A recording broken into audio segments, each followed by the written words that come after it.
Muy buenos días, bienvenida a Consejo de Redacción, gracias por estar con nosotros. Muy buenos días, Sebastián, Catalina, Claudia, muchísimas gracias y a todos los televidentes de Teleantioquia. Por madrugar, después de lo que pasó anoche. Sí, llegué tardecito de Bogotá, pero bueno, aquí estoy juiciosa. Senadora, ayer vimos en el Congreso de la República una escena para muchos bochornosa, que no estamos acostumbrados necesariamente a ver al interior del Congreso. ¿Cómo analiza usted lo que ocurrió? ¿Hubo, no hubo fraude? ¿Por qué el gobierno dice que efectivamente hubo un movimiento ahí con los votos? Bueno, era de esperarse. Este gobierno permanentemente muestra un talante antidemocrático. Todos estábamos ahí. Se puede ver la grabación, además la pantalla, porque es voto electrónico. Solo 4 personas votaron manual porque no les funcionó. Andrés Guerra y un senador de Cambio Radical y 2 de la coalición de gobierno, por eso quedó 47-49 y en pantalla aparece 45-47. Lamentablemente, cuando se vieron perdidos, la reacción del ministro Benedetti fue ir a tratar de golpear al secretario y de romperle las hojas, y también varios de los parlamentarios del bloque de gobierno. Una reacción extraña, ahí están las cámaras, está la votación, todo se surtió como se tendría que surtir, se presentó suficiente debate, tuvimos 2 días de debate y mire, aquí hay un tema para analizar.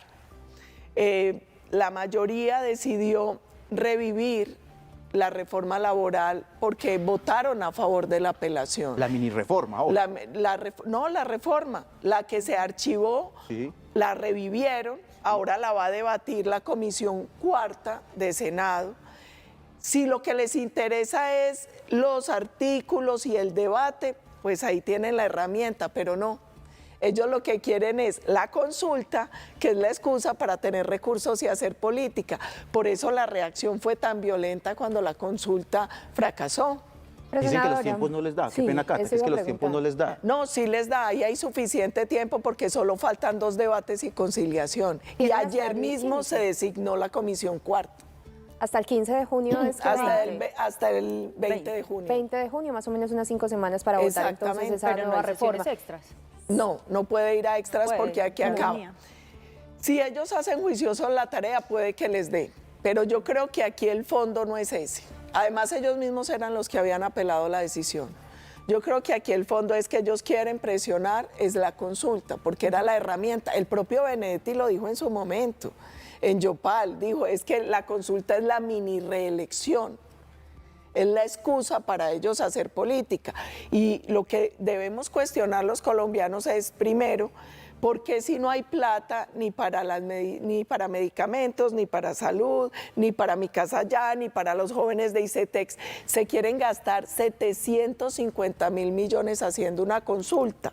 Conociendo además que normalmente estos mecanismos no logran el umbral, tendrían que votar más de 13 millones de personas. 2, nosotros hemos explicado hasta el cansancio por qué las preguntas eran un dulce envenenado, porque era tan inconveniente lo que estaba planteando el gobierno. Si ellos de verdad tienen preocupación por los trabajadores, que vayan y den el debate en la Comisión Cuarta.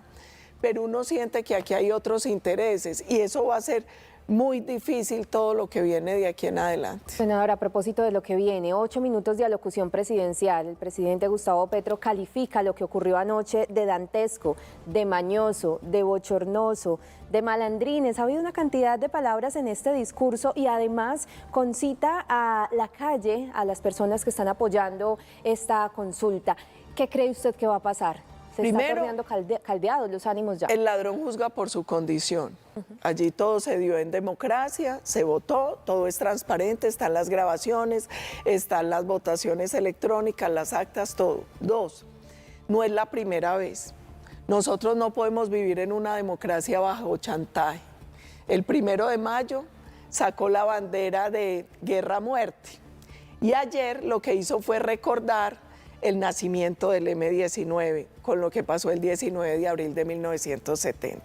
Es decir, cuando por un tema de democracia e independencia de poderes, el Congreso decide algo que a Petro no le sirve, siempre trata de apelar a la violencia, trata de amenazar y trata de insultar. No nos baja de HPs. Entonces nada extraña. Lamentablemente este es un gobierno que tiene un lenguaje muy complejo en una democracia, que ha ido bajando el nivel del debate, que a toda hora es azuzando la división de clases y el odio. Ayer decía, y siempre lo ha dicho, que nosotros somos enemigos de los trabajadores, enemigos ellos que querían dejar 450.000 personas sin empleo. Y eso no lo dice la oposición, lo dice el estudio del Banco de la República. A propósito de eso que usted menciona, me parece importante porque nuevamente, siempre el presidente hemos visto que ante este tipo de situaciones convoca a la ciudadanía a movilizarse. Y llama la atención que ayer en medio de su alocución dice: ordeno a la fuerza pública no actuar con la fuerza contra la ciudadanía. ¿Cómo lee usted esa frase del presidente? ¿Cuál es el mensaje que le está enviando al pueblo colombiano? Sí, varias reflexiones. La primera, él ayer convocó a un cabildo abierto. Los cabildos abiertos no los convocan los presidentes, los convocan los ciudadanos. Lo tiene que convocar el 0.5 del censo del municipio, del departamento donde se hace, porque el cabildo abierto no es un mecanismo nacional, es un mecanismo local de las juntas administradoras, de los consejos o de las asambleas, que no tienen un objetivo jurídico sino político, es para hacer un debate abierto sobre temas generales. 2, el presidente todo el tiempo está recordando el estallido social y la toma de las calles. Los colombianos tenemos todavía clara la imagen de lo que fue el estallido social, que fue apelar a la violencia, al vandalismo y al terrorismo en las ciudades. Eso en su momento les funcionó para el proceso electoral. Y desde hace rato vienen amenazando con lo mismo. Lo dijo el presidente de la CUT y lo han dicho varios de los allegados al gobierno. Yo creo que están generando un riesgo, yo creo que están azuzando la violencia y lo que pretenden es que se paralice la fuerza pública. Porque aquí hay una cosa clara, todos los ciudadanos tienen derecho a la protesta, pero a la protesta pacífica. La protesta no es un derecho absoluto. En las pasadas protestas que ellos promovieron, incendiaron CAIs con policías adentro que iban a asesinar. Asesinaron personas, dañaron bienes públicos y privados, pusieron en jaque al país. Yo creo que ellos están tensando la cuerda para tratar de llevarnos a lo mismo. Y aquí los colombianos tenemos que ser claros en algo. Todos tienen derecho a la protesta, pero es clara también la Constitución y la ley. La protesta pacífica, la protesta no es un derecho absoluto y nadie está por encima de los demás para que pretenda violentar el derecho de otro. Senadora, mire, recopilando varias informaciones que circularon ayer en las redes sociales y de nuestros políticos, Humberto de la Calle dice, por ejemplo, se trata de un contrasentido porque el paro no se convoca en contra del gobierno, se convoca en contra del gobierno, entonces estamos hablando de un contrasentido. Gustavo Bolívar habla de recoger nuevamente firmas para volver a lanzar otra vez la idea de la consulta popular, pero Clara López dice que nos vamos mejor a una constituyente, entonces y el presidente dice hay que convocar nuevamente a las votaciones. ¿Qué es viable y qué no es viable a esta hora? Bueno, entonces vamos por partes. Constituyente o buscar nuevamente un mecanismo donde ellos recojan firmas y la presenten. Eso se puede hacer. Todos esos mecanismos están contemplados en la Constitución y la ley. Que el presidente exija que se reabra y votemos otra vez, él no lo puede hacer. Es que hay independencia. Que hubo fraude, si hay nuevamente exactamente, votaciones. Hay independencia de poderes, nosotros ya votamos, la votación fue transparente, él no tiene ningún derecho a exigirle nada al Congreso. Nosotros somos un poder autónomo. Entonces, todos los mecanismos que están contemplados en la Constitución y la ley son viables. Adelante.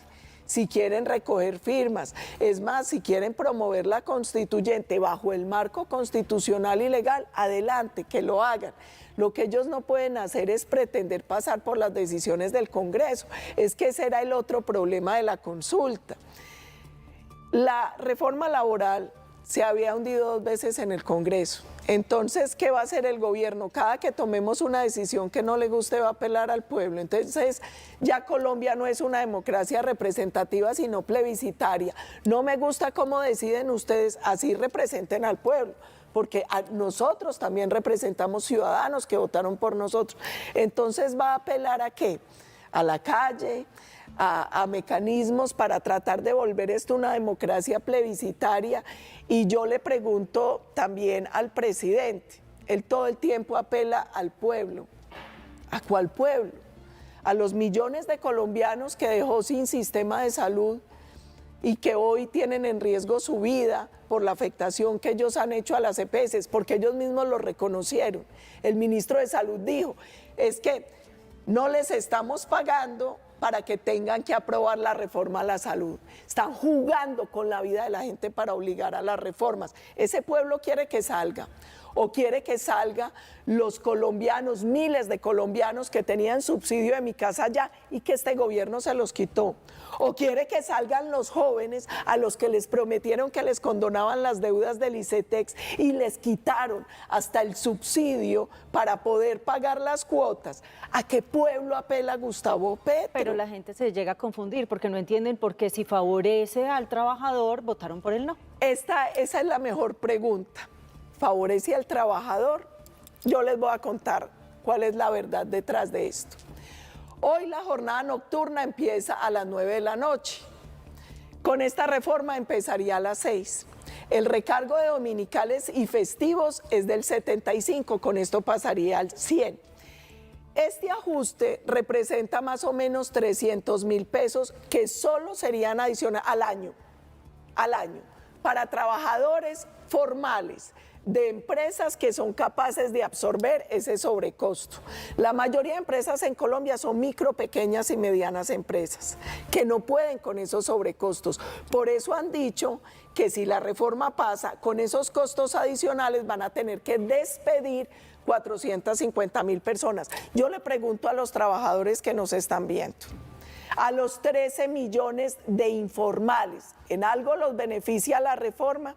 En nada, porque al informal nadie le va a pagar esos sobrecostos. Eso sí, seguramente va a ser más difícil que pase a la formalización con la reforma. Le hago esta pregunta a los casi 3 millones de desempleados. ¿En algo los beneficia? No, porque la reforma aleja la posibilidad de conseguir empleo. Y le hago esta pregunta al trabajador formal. Seguramente si está en una gran empresa pueden absorber este sobrecosto. El 85%, más del 85% de las empresas formales en Colombia son micronegocios, que con esta alza van a tener que despedir personas. Vuelvo y les digo, no lo decimos nosotros, el Banco de la República. Si esto pasa, más de 450.000 familias van a perder el ingreso. Los colombianos quieren eso. Bien, Paola Holguín, Gracias. senadora de la República, nos da su punto de vista, su análisis a esta hora de la mañana. Sin duda un tema que divide, que genera opiniones diversas. Gracias por estar con nosotros aquí en Consejo de Redacción. Muchas gracias a ustedes y yo les pediría un último favor. No dejemos que con populismo y con engaño dividan al país entre amigos y enemigos de los trabajadores. Todos queremos que a los trabajadores les vaya bien, pero sin empresa no va a haber empleo. Y última perla, esa consulta acababa el contrato sindical, que es con el cual trabajan, por ejemplo, aquí en Antioquia, en Leonisa, en Compañía de Empaques. ¿Qué pasa con esos trabajadores?